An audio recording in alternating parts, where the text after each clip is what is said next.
Hey everyone, thanks for joining the first City Forum of the semester. I'm Alex Carner, Associate Professor in Community and Regional Planning and the City Forum Faculty Coordinator. I encourage everyone on the call to check out our entire City Forum lineup for the semester. Matthew, can you drop a link into the chat for the UTSOA City Forum page? We have kind of a truncated program this semester because of various conflicts that cropped up across the entire School of Architecture. So our available days were limited, and I think we have a solid group of folks. And thanks, Matthew, for all your work to coordinate the events. So our speaker today is Aujean Lee. We had initially scheduled her for February 3rd, but of course, everybody knows what happened that week, so we had to postpone the talk because of the storm and all of the related disruptions. But we're happy that she's here with us today in this virtual format. So Dr. Lee is an assistant professor of regional and city planning at the University of Oklahoma. Her research examines the production of racialized spaces and disparities in housing, community institutions, and wealth. In particular, her research clarifies when and where socioeconomic outcomes related to the built environment reinforce or disrupt racial inequities, including during times of change and upheaval. Dr. Lee's ongoing research also bridges planning education and practice through her work on diversity, equity, and inclusion issues related to institutional and organizational practices, which are very relevant in the current political environment in Texas. And I found her recent paper on the academic caste system at work in the Planning Academy to be particularly illuminating about the networks of privilege operating within elite planning institutions. So Dr. Lee's talk today is entitled Subcontracting, Neighborhood Planning and Impacts on Grassroots Organizing, a case study of Oklahoma City. And so let's welcome Dr. Lee. Hey everyone, thank you so much for coming on Zoom. I really wish I could have been in person, but I realized there was a lot going on that week. But I will put a link to this paper that I hope to have a great conversation with you all about. And then let me go ahead and share my screen. Okay, looks good? All right. So thanks again to Professor Carter and Solis for helping to invite me, which would have been our in-person kind of City Forum talk and visit. And thanks so much to Matthew, who's done a really great job of staying on top of trying to organize and change all the logistics. So appreciate your help. So this paper, getting into now, is with John Harris, who's also at University of Oklahoma. And we are working on a second paper, but I'm going to kind of present the first part plus where we're thinking about for this second part of the paper. So overall, neighborhood planning has a long tradition in the planning profession. You know, that's where we might get resident feedback on kind of development projects, foster some kind of socioeconomic development if that's like small businesses, and trying to generally allocate resources at the neighborhood level. There are a ton of critiques, though, of this process, typically because we might have public meetings that represent less than 5% of residents that are typically these more privileged groups that are higher income, they have more time, they're not necessarily working in the evenings, things like that.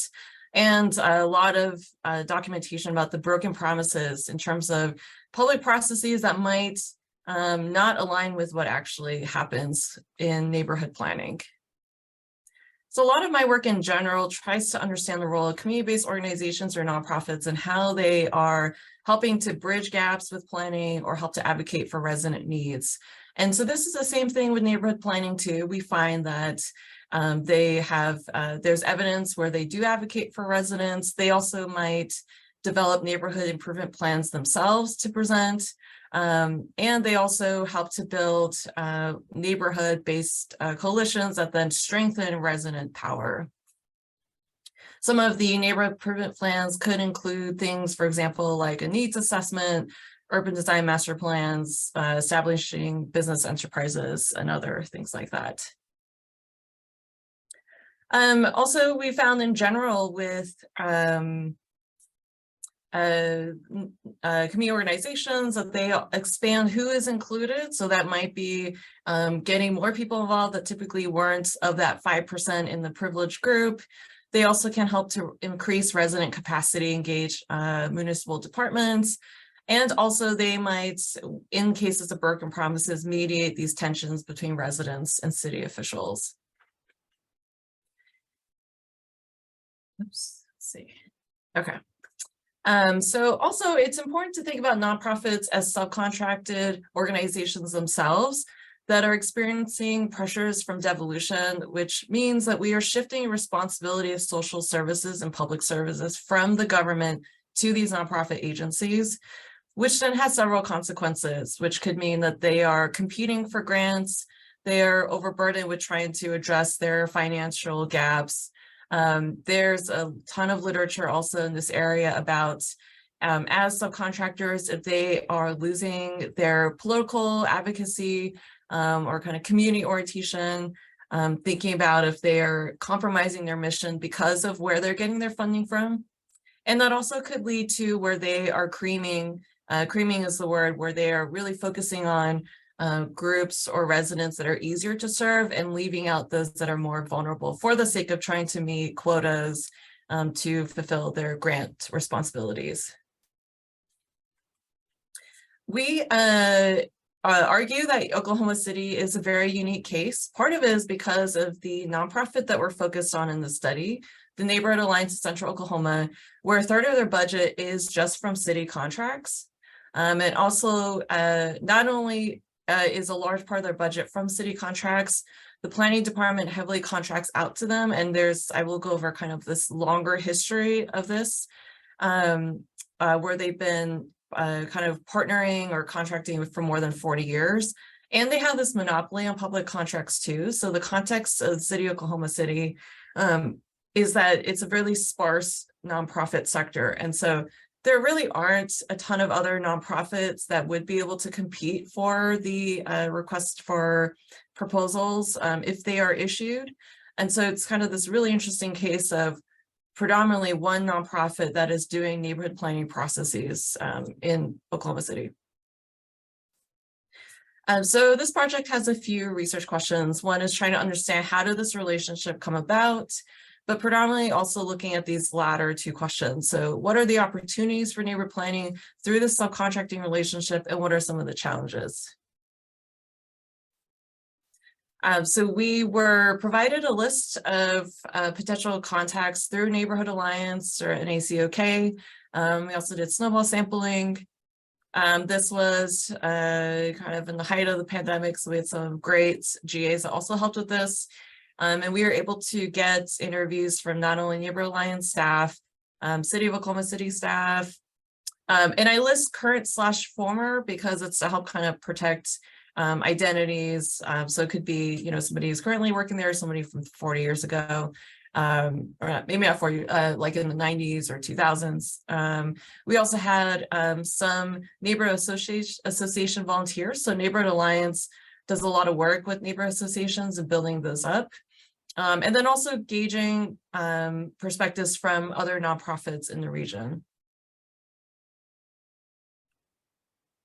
Interviews were fully transcribed. They were about 30 minutes to 2 hours. They were coded. We had multiple coders for intercoder reliability and also developed a coding dictionary from that.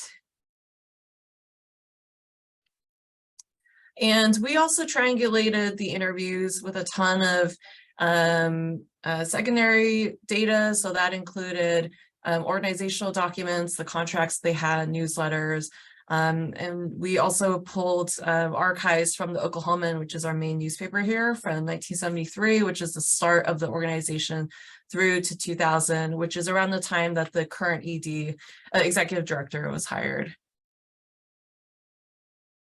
So to answer with the first question, what factors contribute to the subcontracting relationship with Neighborhood Alliance? Overall, in the 1970s, this is when Oklahoma City had a growing interest in resident involvement in neighborhood planning. So we saw a rise of neighborhood associations, especially in very well-established, kind of more privileged neighborhoods themselves. And the original executive director eventually became the assistant city manager. So this is when this relationship starts happening, where people from the city and Neighborhood Alliance are either like transferring where they're working, or they have deep connections. And Neighborhood Alliance was founded in 1976. And under the original kind of mission, it was to give assistance to neighborhood associations, and with an emphasis on impacting planning and municipal management processes. And the local planning department in the 1980s began to be skeptical of kind of cutting staff in city services and increasingly depending more on neighbor alliance, which is in line with this broader literature and devolution. When in the 1980s, this tend to happen a lot across the country. And this is where there were maybe also some tensions that were happening between white residents, and residents of color. And so the organization's activities began to be divided in terms of serving interests of kind of NIMBY, not in my backyard reactions to the growing non-white population, and organizing, splitting also with trying to organize in what was called kind of the inner city. In the 1990s, that's when Neighborhood Alliance was starting to bring more together city and residents on some of these key areas that I listed here: historic preservation, crime prevention, tree planting, neighborhood organizing. And this is where we saw in the Oklahoma a lot of debates about whether or not Neighborhood Alliance should have this kind of monopoly on city contracts, and questioning if this organization can represent this diverse group of residents' needs. And in the 2000s, Neighborhood Alliance partnered with the, at the time, Neighborhood Services Department for some of these kind of what they called building block programs.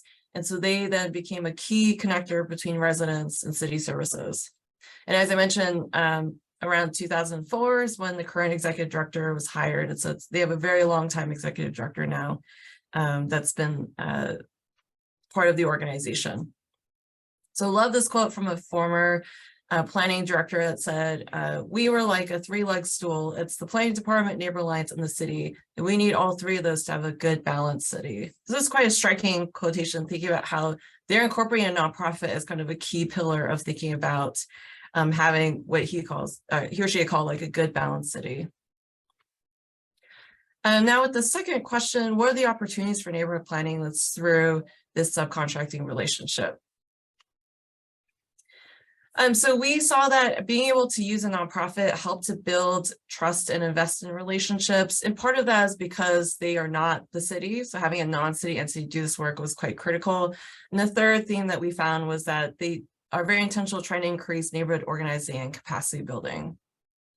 So I'm going to delve a little bit deeper into some of the themes. So thinking about building trust and relationships. One is that like, how do they focus on relationships? So they would do a lot of these informal type of activities. They would have beer and wine with residents, get to know people at these informal neighborhood parties. And Neighbor Alliance is very intentional about trying to take time to really focus on people. Like they have in the second quote here, it takes a bit of social service work and it's an art form. So kind of less of a, technical approach, really thinking about relationships. Neighbor Alliance staff also was seen as having a lot of credibility. They were served on all these different advisory committees, and they still do today. And they also are seen as people who you can ask them kind of any question in terms of who do you go to? And so they continue playing this role where they are serving as the kind of key contact or mediator between the city and all these different types of entities, public entities. Also with the kind of second theme of not being from the city. So this quotation here, the interviewer was saying, there's a lot of folks that distrust the government, especially minority groups that have been disenfranchised and reluctant to participate. So it's a good thing to have a separate entity doing that work. And so it's part of that too is this kind of maybe culture of Oklahoma City that folks don't want to, they want like a smaller government too. And so it's like thinking about how to use this nonprofit to not only get people to participate, but they're also seen as perhaps more responsive than a city, kind of like ears on the ground, people that they can trust more. The third theme was looking at different ways that they do neighborhood organizing and capacity building. So we found that they had these kind of 3 steps. So I already mentioned the informal meetings. The second was having these very kind of training programs. So after they informally meet with residents, like on their front porch or doing, getting beer and wine with them, it's they have a program called Neighborhood Leaders of Tomorrow. And so that's like a very formalized class where anybody interested in perhaps forming a neighborhood association might come. They learn about how to manage finances. There's also curriculum on neighborhood organizing. And there's also this formal capacity building where they're helping people to directly interact with the local government. So it's, they would break down, for example, like, bring X amount of people to city council meeting, but have 3 people present points, right? And they all talk about different points. So having people to kind of learn how to better solve their problems and feel more empowered. A quotation that I also love was interviewee said, they're getting a better community that learns how to interact with the local government better, how to access city council people, and how to solve problems in an empowered way rather than feel victims of a pothole, right? So like when they have some kind of neighborhood issue, of figuring out and learning how to kind of address those issues. Now to the third point, what are some of the challenges with using this nonprofit for neighborhood planning processes? I'll go through again kind of each of these points. The one is this mismatch between what they are paid for and what they actually do. Some funding challenges that connect to what I mentioned with literature on nonprofits in general doing this type of work, and this different understanding of community development and neighborhood planning from the city's perspective. So with this one, I think is the most relevant for our planning. So I'm going to start with the third point, a different understanding of what community development or neighborhood planning is. So Neighborhood Alliance, from the interviews, it was really thinking about this process that was relational, really rooted in getting residents to do community organizing and their own form of collective action. And they would argue that metrics of success might be when residents are empowered to then shape kind of the physical, social environment of their neighborhood. City of Oklahoma City talked a lot about community development as this combination of maybe social organizing, but also economic revitalization that's focused on the physical components. That could include, for example, very traditional neighborhood plan creations. And their metrics are very much dictated by who they're getting money from. So a lot of it would be kind of the federal government and what are the requirements that they need to meet.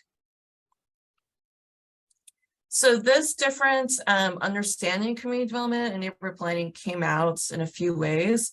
So on the left side, it's a quotation about Neighborhood Alliance, how they can function as a community organizer, does not necessarily provide the technical toolbox, to function in a planning capacity.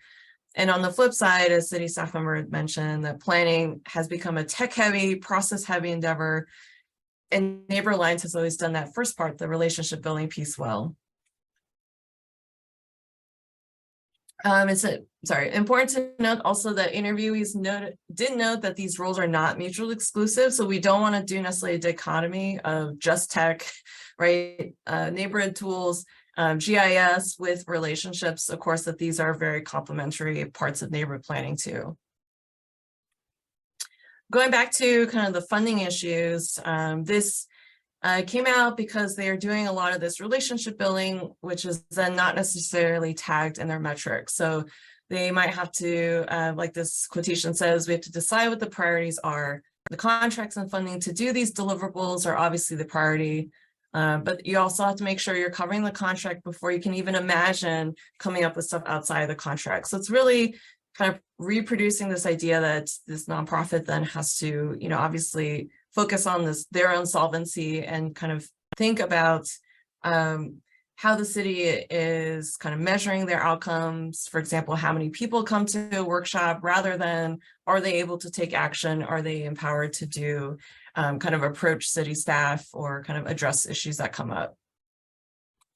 So this is a little bit of a hint at this next paper we're still working on. So kind of what are the broader implications for grassroots organizing? So a lot of the first part of the presentation was very focused on the nonprofit themselves, but also thinking about to residents themselves. So the other thing that we're finding, as I mentioned, is Neighborhood Alliance focuses on a very traditional understanding of we want to do neighborhood planning in the sense of getting people to self-organize in neighborhood associations, which may not necessarily work in other types of neighborhoods. So with this point here, their approach may not work in wealthier, works better in wealthier, wider areas.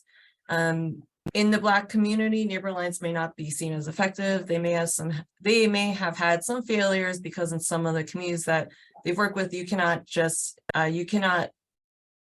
cannot, not one size does not fit all, sorry.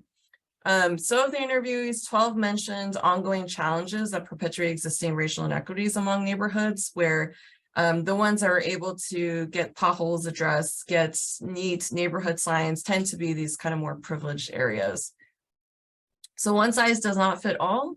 Also, as I mentioned, that they prioritized formal neighbor associations. So that doesn't work with neighborhoods with more working class individuals who have less capacity to do these very formalized things like create a budget for your neighbor association.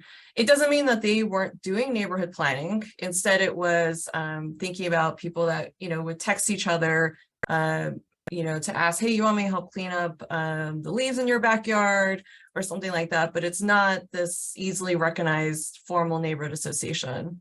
So a good quotation that highlights this point is anytime you're dealing with a vulnerable population, you get stonewalled, we miss something. So these communities have been labeled apathetic, and apathy is a natural response to abnormal conditions. So people of color see civic pride and duty differently. And when we want to start training that teaches people, when we want to start training that teaches people how to be good citizens.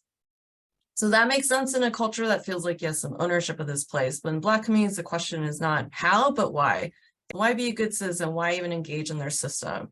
So this speaks to a lot of their trainings that wanted to really focus on civic engagement, kind of traditional ideas of neighborhood capacity building that perhaps then make some neighborhoods or residents not want to participate in neighborhood alliances programs because it's they are kind of thinking about new forms of neighborhood engagement that's not in these traditional molds.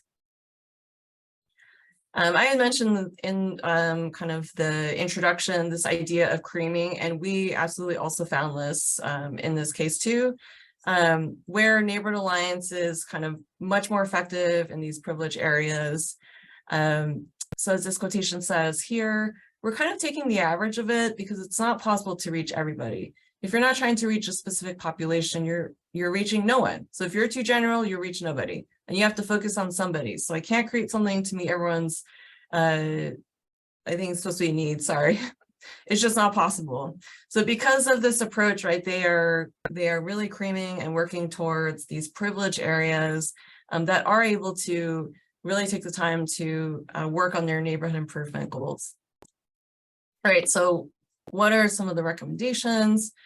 One is there was this real desire for Neighborhood Alliance or kind of any nonprofit working with the city to co-create their contracts, goals, and outputs. So obviously you are going to be limited to the funding source, but thinking about beyond that, one suggestion was creating this feedback loop where you can maybe shift the way services are being met or needs are being met in community services. We're being deployed in the community, what the city is contracting for.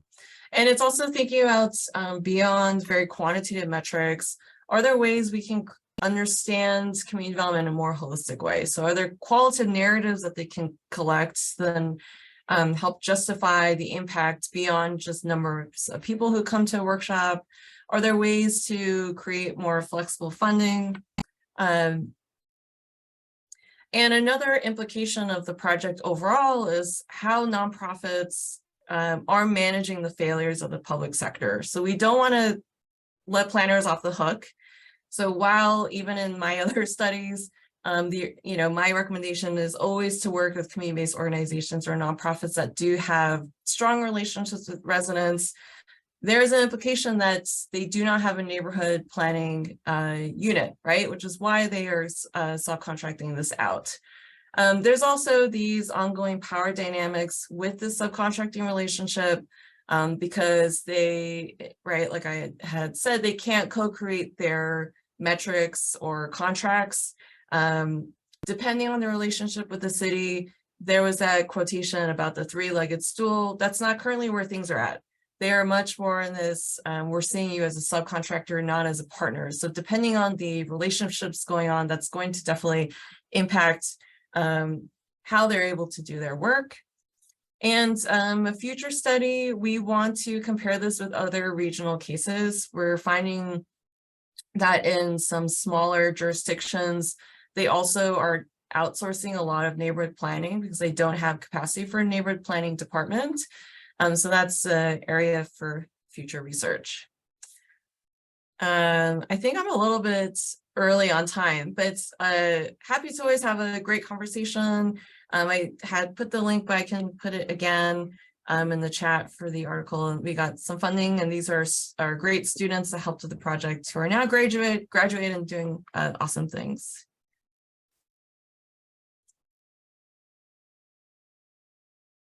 Thanks so much, Aujean. Does anyone have any questions for our speaker? You can unmute or drop questions into the chat. I'll kind of kick us off with one. So I think this question of subcontracting is something that I've thought a little bit about too. So I do work in transportation planning, and it's really common for transportation planning agencies to subcontract out a lot of the technical work that they do.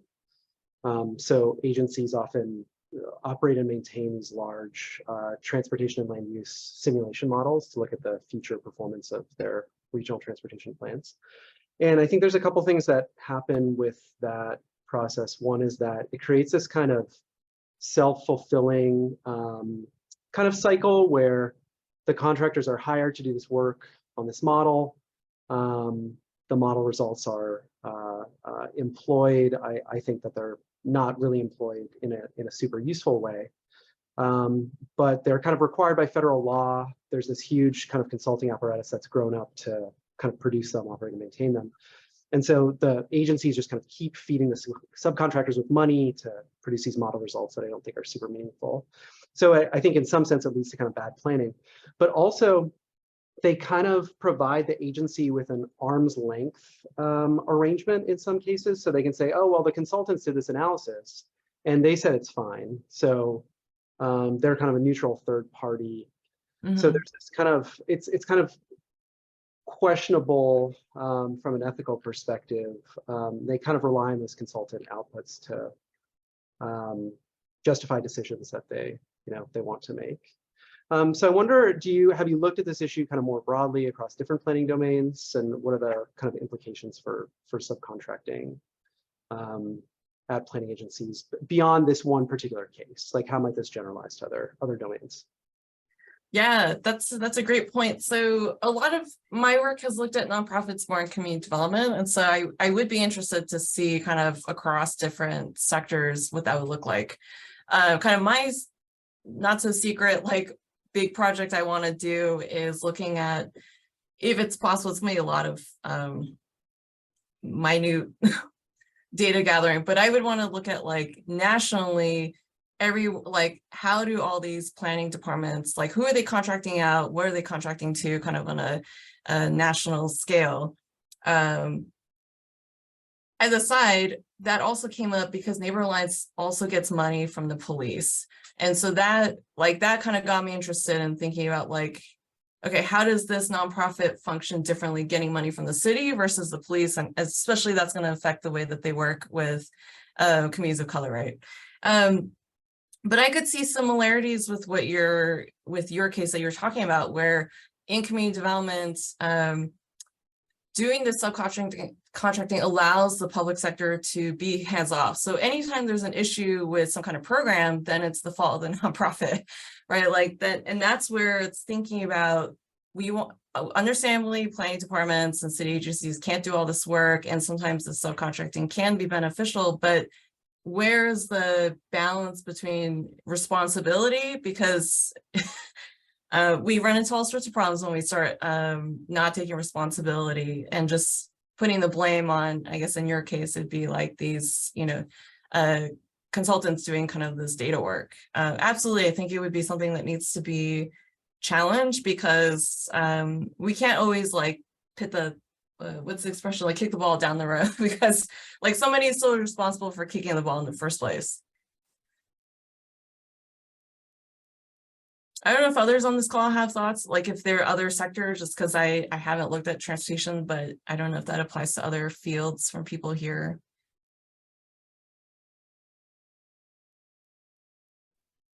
Another example, oh, were you gonna say something, Marianne? Not that responded to that question or topic. On something else, but go ahead, and you were going to build on that.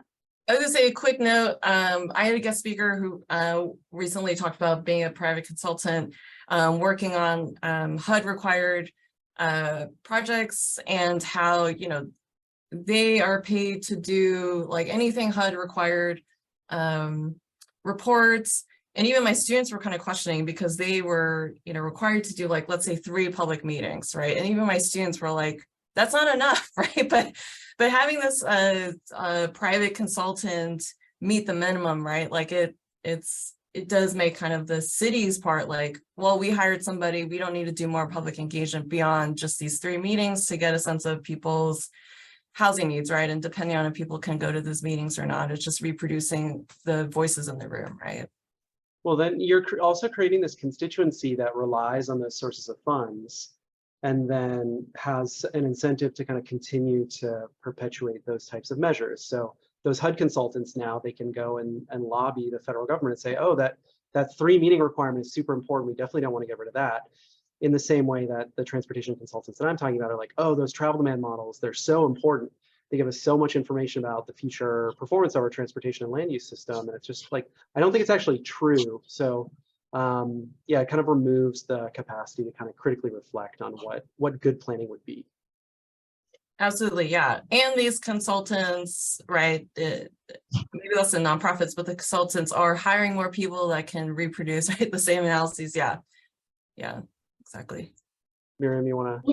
Yeah, well, actually now I've thought about this a lot actually in the water sector, how in looking at water and wastewater planning, it's oftentimes multinational corporations actually doing a lot of the consulting. They tend to have smaller localized offices, oftentimes with different names, but they're a part of these larger firms.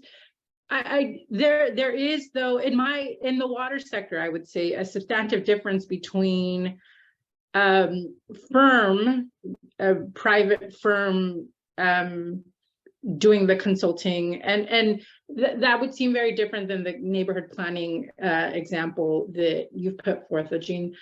Although they're not entirely different. And actually this brings me to my question, which is that as you know, one of the things I think about is this idea that organizations are race neutral, right? And how we know from existing research that that's not the case, that diversity is one way of thinking about how organizations are racialized, but there's actually a lot of different ways to understand their implications for racial inequities. And so I think I'm curious about this organization and its history with regard to racial equity and inequity. And something else that I think a lot about is, so there's formal neighborhood planning capacity, but there's also informal ways in which communities organize, or seemingly informal ways, right? So I'm wondering what's the larger network of organizations that this particular organization is embedded in, and what some kind of racialized dynamics may be a part of that. And you did touch upon that a little bit, I would say, in touching on how, or in presenting your findings about how some of the most historically marginalized communities are not necessarily prioritized or served to the extent that other neighborhoods are. And I think one of the reasons this is at the front of my mind also is that we're seeing a lot of organizational efforts to enhance racial equity right now, right, in the last 3 years. And so whether that kind of conversation is somehow shaping this particular case study's work.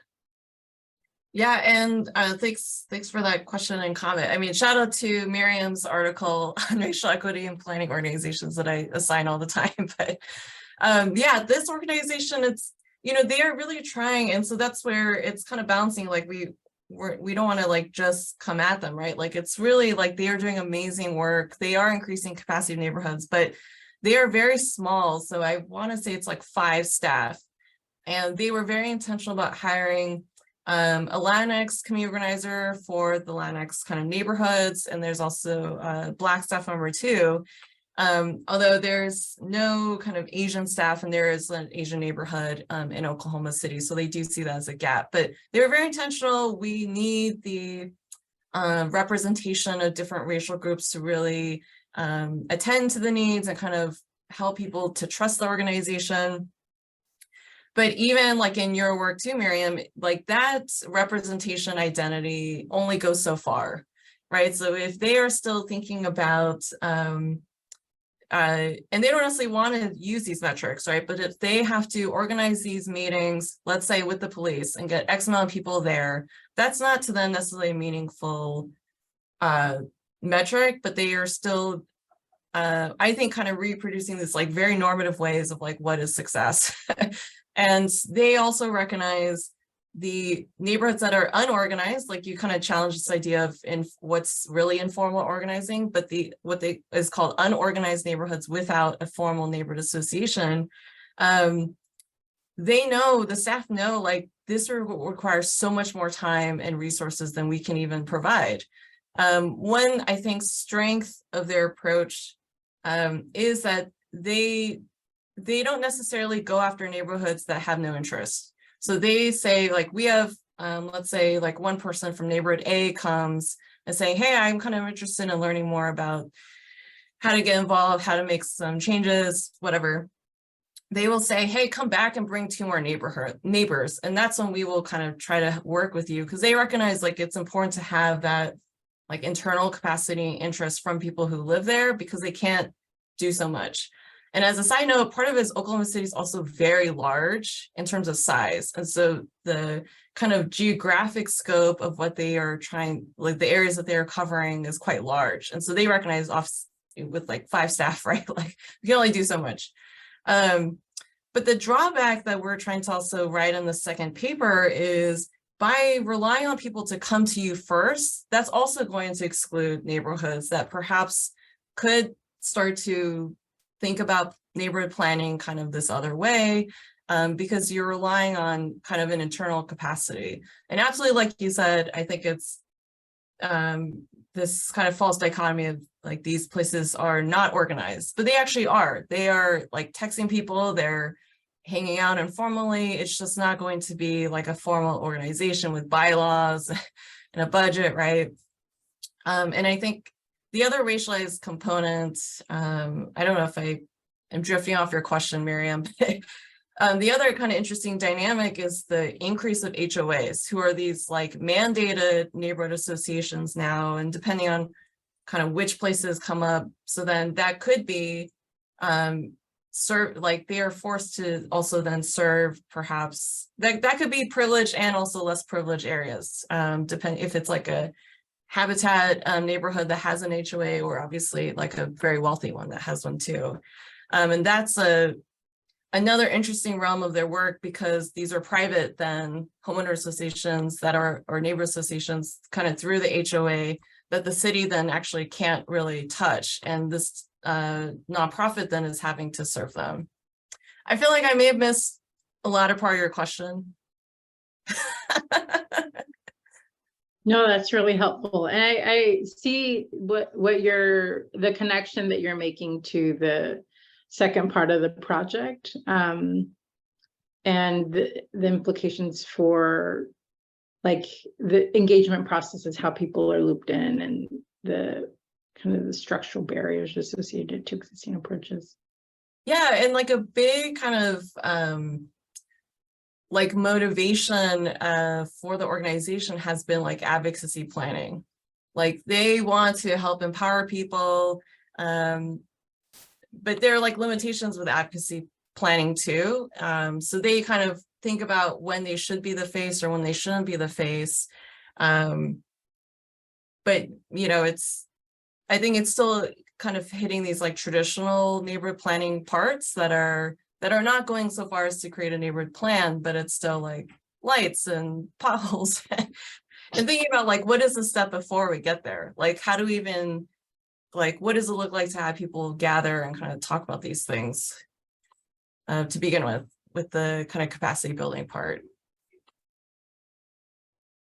This made me think of something else. I don't want, if other folks have questions, please jump in. But so you mentioned that the subcontracted organization they have to basically check a number of boxes that the city puts forward because of constraints on their funding. Do you have evidence from your work of the organization being able to kind of go outside of that box that's been created for them to try to build potentially more, build power in kind of potentially more radical ways, as opposed to just going to the usual suspects in the neighborhood, just like reaching out to more kind of regular folks and getting them engaged? Like, could the nonprofit use this formal pot of funding with all these strings attached to do potentially more more radical work? I don't know if that's completely outside of the purview of this particular study, but yeah, I'm just curious if you have any evidence of that, of folks, of them kind of going outside of what's strictly required. Yeah, so you know, it's a third of their budget, so they do find ways to that's where I think it's a lot of these informal conversations or meetings that they're doing that aren't necessarily trackable, that they are able to do. Like they have some funds from like private donors, right? So that's where it's kind of less restricted. I don't know if this is getting to our contract to kind of off point, but I think also nonprofits are also very creative because, you know, they tend to just not have enough money to fill gaps. So kind of my experience working in nonprofits and also studying them overall is I think they always have to figure out ways to like financially kind of address the things that they need. But I think in this case, you know, then 2/3 of their budget isn't from the city. And that's where I think they have some strong like private donors that allow them to kind of cover some of this other work. I think it's also this burden of like, if you have to track every single phone call, like how many people are at meetings, like it becomes very, you know, like legalistic, like almost, right? Like I have to track like how many phone calls, like who I'm talking to for some of the metrics. So I would say like I think radical planning in this context, so a lot of my other work has, for example, looked at nonprofits in LA. And so I want to be like keen to like the context here where it's not a heavy, you know, nonprofit sector. It's a little bit different in terms of the political engagement. So I don't know if, and I don't want to speak for the organization, but maybe the radical part for me would be doing these like very small, iterative, informal conversations, because it's groups that wouldn't necessarily be captured by city services or wouldn't be in the formal kind of neighborhood process. Yeah, we don't have to do everything all at once. Right. Any other comments? Yeah, I had a question. I was just curious because one of the things that you had mentioned was like devolution or devolution, or like the idea that some things that I guess the city would have otherwise provided are now being moved, like that responsibility is moved to nonprofits. And so I was curious if that, because I don't know a ton about that like subject. So I was like, is that something where it's been, I mean, intuitively, I would think that's a process that's been happening for several decades at this point. But so is it something that the nonprofits are just, or other groups are like, oh, we've just accepted like that as a fact? Or is that something where they're like, this is an issue and we're trying to change that? Or was there any narrative kind of around that? That's what I was curious about. Yeah, great question. So I think overall the nonprofit sector knows that this has been happening, and it's kind of since the 1980s, it became much more formalized. 1990s had some kind of legislation that also reinforced that for social services, where kind of your either the federal government is directly giving money to like a national nonprofit that is then funneling money to smaller nonprofits, or they're giving money to local or state government that's then being funneled into nonprofits to do a lot of that work.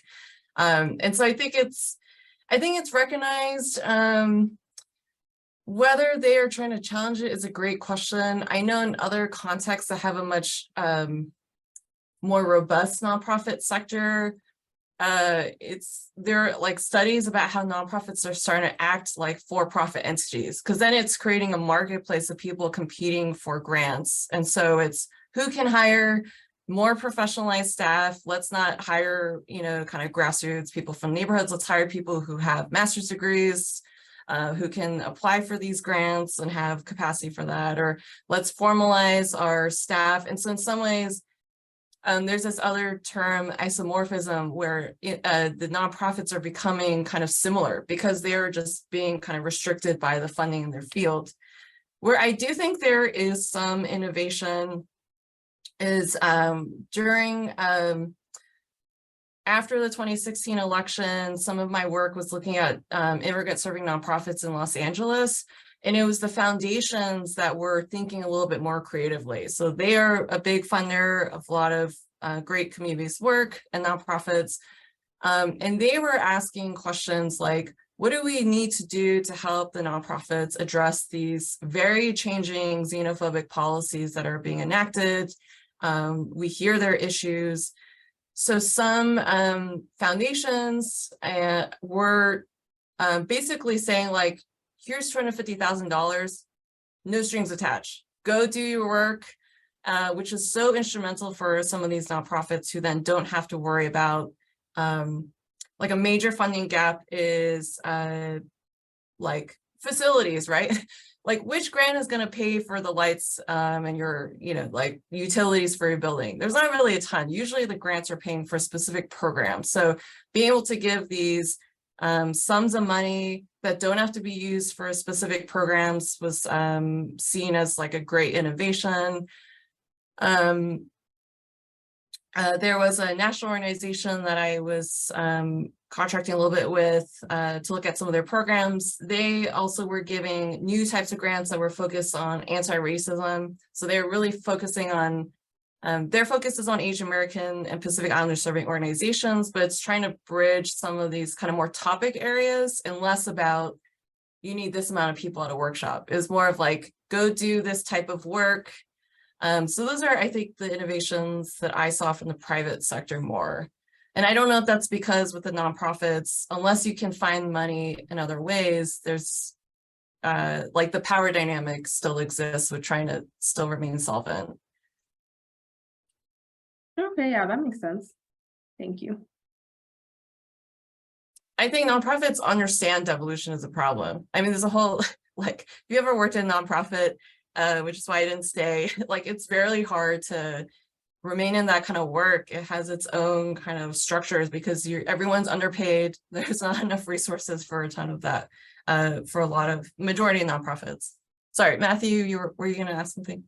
Yeah, I have some nonprofit experience, and all of this is really ringing true. I'm wondering, you're talking about how a lot of the issues are structural, where the incentives align so that all the nonprofits kind of, I think the word you used was isomorphism, which I wrote down because I was like, that's such an amazing word. But like that experience is really real. And thinking about the sort of the gaps and limitations that you outlined in your talk, I'm thinking about what the city can do structurally different to better align incentives. Like, do you see ways that the city can reform how they grant out? Like, I can't remember if you said, is it a single grant that they give out to a single entity to do this work? I know you mentioned that there are other organizations, but thinking about funding more than just one organization to target where the relationships exist, for example? Yeah, great question. So I think the dynamic in this case is that they do have this monopoly because there really aren't other organizations that would even be able to compete. And so they do issue requests for proposals. And I think anecdotally, like the last time they did issue the RFP, it was like Neighbor Alliance and some consulting firm that like completely was not like going to like be able to do the grant. So they do have like different public grants that monies that they do get. Can you remind me the first part of your question? I guess I'm wondering what structurally the city can do differently to differently align incentives to solve some of these issues. Yeah, and that's where I think it's like the nonprofit's not even, in my mind, not asking for that much. They just want like a feedback loop. Hey, at the end of this, when we submit stuff, like, can we talk about like informally what that would look like?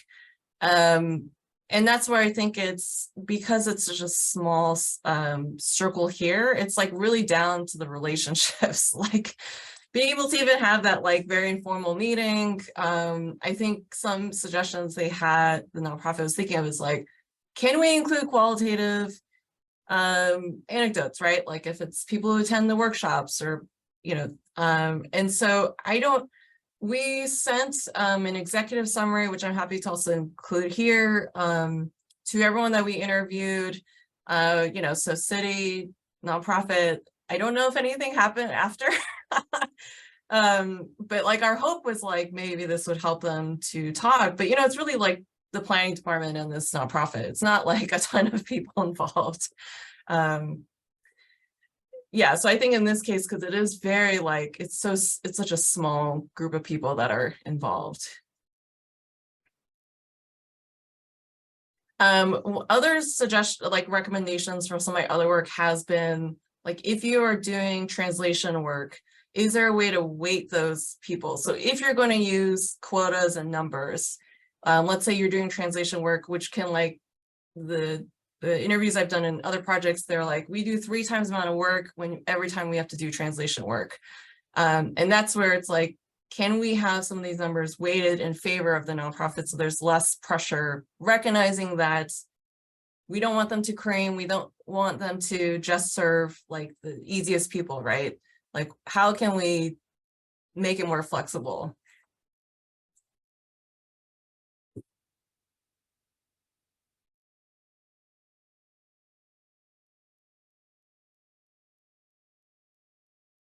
I was also going to ask, what's the scale of the neighborhood association versus the city staff, like I guess the department? Neighborhood association or the nonprofit? Oh, the nonprofit, I guess. Sorry, yeah. Like, how many people are working on this? It's a great question. I feel like I would need to look it up.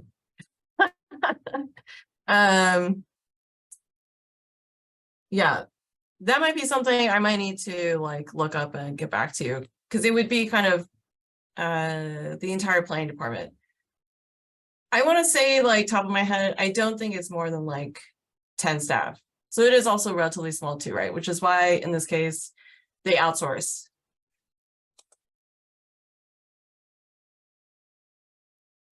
But in the paper, if you do click on it, like we do have a map of all the neighbor associations. You can see it's like a really big region. So it's a high order for any kind of city or nonprofit to serve this amount of neighborhoods. It's just a huge task.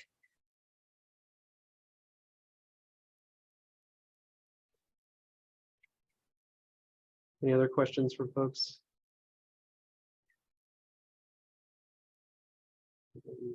If not, we can close. So thanks again, Dr. Lee, for presenting. Sorry you weren't able to be here in person. Just looking forward to meeting you. I guess this is actually not too bad that we're ending before 1, so I'll just drop a little announcement here in the chat. The Meadows Symposium is going on now, starting at 1 p.m. in the Goldsmith main jury room. So I just dropped a link in the chat if folks are interested in attending that. And yeah, again, check out our other events this semester, and I'll look forward to seeing everyone in person for the next City Forum. Thanks, everybody. Thank you so much.